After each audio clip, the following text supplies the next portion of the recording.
চলো আজ আবার একটা ছোট্ট প্রচেষ্টার গল্প তোমাদের শোনাবো। জলখাবারে কড়াইশুটির কচুরি সাথেই নানপুরি আর আলুর দম খাবো। এই দিদির নাম হলো রেখা। সদ্য গজি ওটা ছোট্ট এই দোকানটি চালাচ্ছে দিদি একা। আজ সকালে জলখাবারের অভিযানে বেরিয়ে ওনার সাথে আমার দেখা। সকাল সকাল আপাতত দিদি কচুরি আর নানপুরিটাই করছে। ব্যবসা জমতে সময় তো লাগবে, তবে দোকানটিতে টুকটাক মানুষ দাঁড়িয়ে খাচ্ছে। বলবো না দোকান একদম ফাঁকা। আমাদের হাওড়া বিরাডিঙ্গি বাস স্ট্যান্ড মডার্ন স্কুলের অপোজিটই দোকানটি দেখতে পাবো। আশা করি ঠিকানাটা বোঝাতে পেরেছি। কি যাবে তো মনে রাখা? কত মাস হয়েছে তোমার এটা?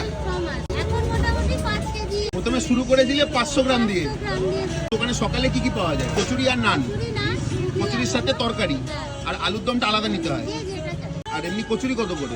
5 টাকা। নান 7 টাকা। মানে 3টে 20 টাকা। এখন আপাতত কড়াইশুঁটি দিয়ে করছো। আমার কচুরির পুরটা থাকে না, একসাথে সব মাখিয়ে দাও। মাখিয়ে দাও। 8:30 থেকে 12টা অবধি বন্ধ থাকে। হ্যাঁ, এটা কড়াইশুটিরই কচুরি। আর আগেই শুনেছো ময়দার সাথে দিদি কড়াইশুটিটা একেবারেই মাখে। কচুরির পর আলুর দম দিয়ে একটা নানপুরিও খেলাম। আর শেষে একটু অবাক হলাম হার্ট শেপের এই ডিমটা দেখে। সুযোগ পেলে দিদির দোকানে তোমরাও না হয় এসো কাজের ফাঁকে। বাই।